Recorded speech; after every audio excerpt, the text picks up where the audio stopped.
Bonjour tout le monde, bienvenue sur le Fred Show, votre show préféré d'actualité.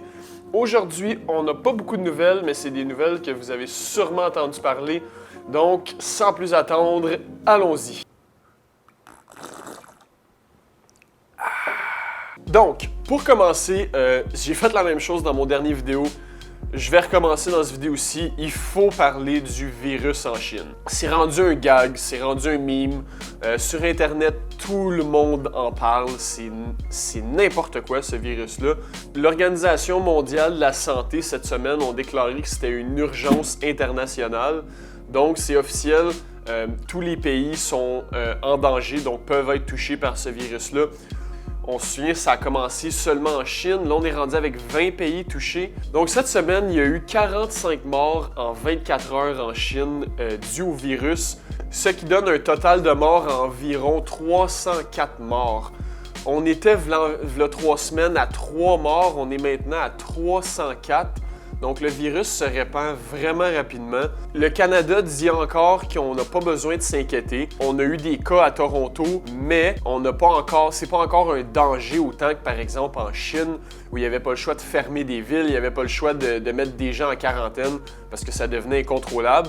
Il y a eu un autre cas aussi du virus, c'était la croisière là, qui est arrivée en Italie. Il y avait quelqu'un sur le bateau qui était soupçonné d'avoir le virus. Ils ont donc interdit à tout le monde de sortir du bateau jusqu'à temps que la personne soit analysée pour voir si oui ou non c'était le coronavirus. Et là, finalement, il n'y avait pas de cas de coronavirus, donc les gens ont pu finalement débarquer du bateau. C'est quand même fou qu'un bateau qui peut contenir des milliers de personnes est complètement arrêté et complètement bloqué à cause de ce virus-là.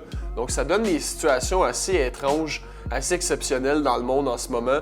Il y a une autre facette de ce virus-là que je pense qui est possible seulement à cause qu'Internet est autant présent aujourd'hui, c'est les memes et la discrimination qui a été faite à cause de ce virus-là. Je m'explique, Justin Trudeau a aussi parlé de cette discrimination-là. Ce qu'il a dit dans le fond, et je vais le citer, je vais le mettre à l'écran pour que vous puissiez le lire aussi. « Les couvertures des journaux ont été difficiles.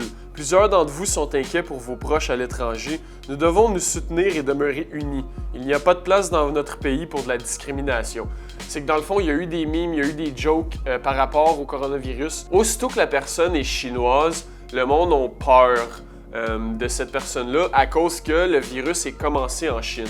Je trouve que c'est un peu ridicule de là à le transformer en discrimination envers un peuple seulement à cause d'un virus qui a commencé dans ce pays-là. Si ça aurait commencé en France, est-ce qu'on aurait discriminé les Français? Si ça aurait commencé ici, est-ce que le monde aurait discriminé les Québécois? C'est pas à cause des Chinois que le virus est apparu. C'est apparu malheureusement dans un endroit en Chine. Et là, ça s'est répandu. C'est pas de la faute des Chinois. Et là, par rapport à ça, l'Université Western a sorti quelque chose, s'est exprimé par rapport à ça. Et je crois que c'est vraiment une bonne façon de le voir. Et encore là, je vais citer. Parfois, lorsque nous avons peur, nous recherchons quelqu'un ou quelque chose à blâmer dans le but de donner un sens à la situation. Cependant, la publication et le partage d'informations non vérifiées sur les médias sociaux ne sont pas utiles et peuvent contribuer à la propagation de la désinformation et de la peur.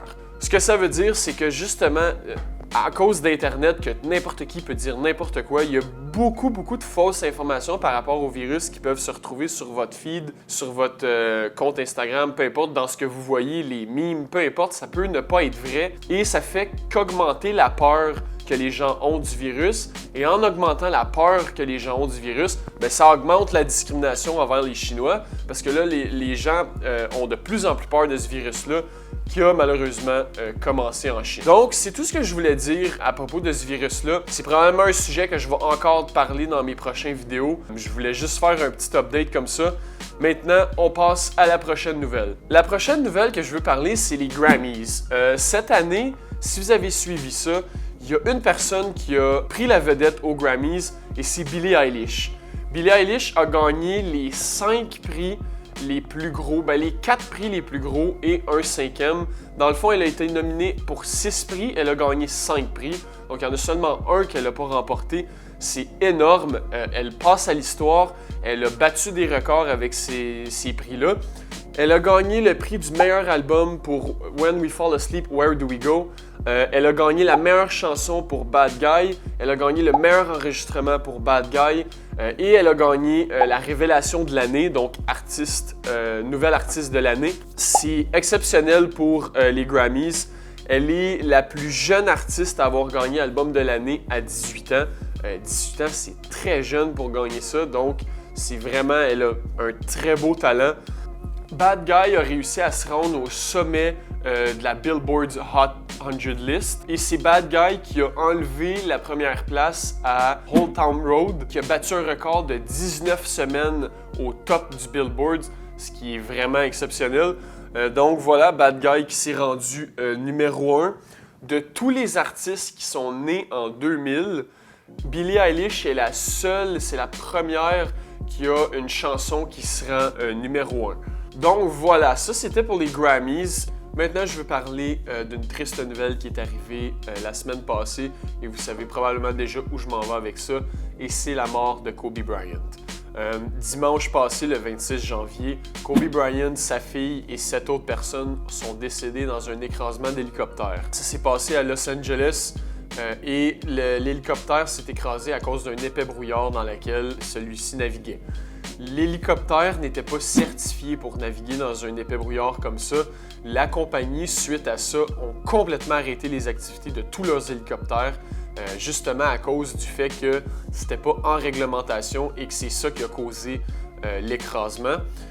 À bord de l'hélicoptère, comme je disais, il y avait Kobe Bryant, sa fille et 7 autres personnes. La nouvelle a fait un énorme boom dans les médias. Suite à cette mort-là, il y a eu une très grande réalisation de comment la vie est fragile. De voir quelqu'un comme ça qui meurt, on voit à quel point la vie c'est important, c'est précieux et à quel point ça peut partir très rapidement. Suite à ça, il y a beaucoup de célébrités, beaucoup de sportifs, beaucoup d'athlètes qui ont parlé sur les réseaux sociaux pour donner leurs vœux à la famille, pour dire comment ils se sentaient, pour dire comment Kobe a influencé leur vie, si c'était des amis. Donc ça s'est passé tout dimanche et tout au long de la semaine. À un moment, dimanche, cette nouvelle-là a complètement pris tous les médias. Je regardais Instagram, c'était seulement du Kobe Bryant. Si on regardait Twitter, ça parlait seulement de cette tragédie-là. Si on regardait Facebook, même sur les sites de nouvelles, je me souviens sur Google News, Radio-Canada, peu importe, c'était rempli de nouvelles de cette tragédie-là. Justement parce que c'est quand même un gros événement et aussi parce que c'est plusieurs personnes qui sont décédées et dont sa fille. C'est ça qui a touché beaucoup de monde. Sa jeune fille, Gianna, qui était en quelque sorte celle qui allait porter le flambeau que Kobe lui avait donné. Kobe était vraiment content que sa fille soit autant intéressée dans son sport et malheureusement, l'entraîneur aussi de basketball a succombé dans l'écrasement. Donc, j'envoie tous mes souhaits aux familles. C'est vraiment une nouvelle qui est triste. Kobe Bryant était un athlète exceptionnel. Il avait remporté 5 championnats de la NBA avec les Lakers. Toute sa carrière, il a été auprès des Lakers. Il a aussi été MVP, donc Most Valuable Player, en 2008. Il a tellement été un bon joueur, il a tellement été fidèle aux Lakers qui ont retiré ses 2 numéros lorsqu'il a pris sa retraite en 2016. À sa dernière partie en 2016, il a fait 60 points avant de finalement quitter le basketball. En 2017, il a sorti un court film qui était inspiré d'un poème qu'il avait écrit pour son amour pour le basket. Le film s'appelle Dear Basketball et ce film-là a remporté un Oscar la même année. Donc Kobe Bryant a remporté un Oscar pour ce film-là. Il y a un hashtag qui est devenu viral, qui est le hashtag GirlDad. Les gens postaient des photos, dans le fond, les pères postaient des photos avec leurs filles, avec le hashtag GirlDad pour montrer l'amour entre père et fille que Kobe Bryant avait avec sa fille. Et donc, ça a fait le tour de la planète. C'était trending sur Twitter, trending sur Instagram. C'est tout pour moi aujourd'hui. Les nouvelles dont j'ai parlé ont complètement pris la vedette dans les médias dans la dernière semaine. Donc, j'espère que ça vous a bien informé sur ce qui s'est passé. J'espère que vous avez apprécié la vidéo. Abonnez-vous à ma chaîne si vous voulez voir les prochains. Mettez la petite cloche pour avoir une notification quand je vais poster. Tous les liens des articles que j'ai pris pour justement monter ces vidéos-là sont dans la description. Donc, vous pouvez aller lire plus en détail de tout ce que j'ai parlé dans la vidéo. Encore une fois, un gros merci au Cégep de l'Outaouais. Sans eux, je ne pourrais pas avoir l'équipement que j'ai présentement. Donc mon micro, la caméra. Donc merci beaucoup pour ça. Je vais mettre un lien dans la description encore une fois pour le site web. On se revoit la semaine prochaine. Salut!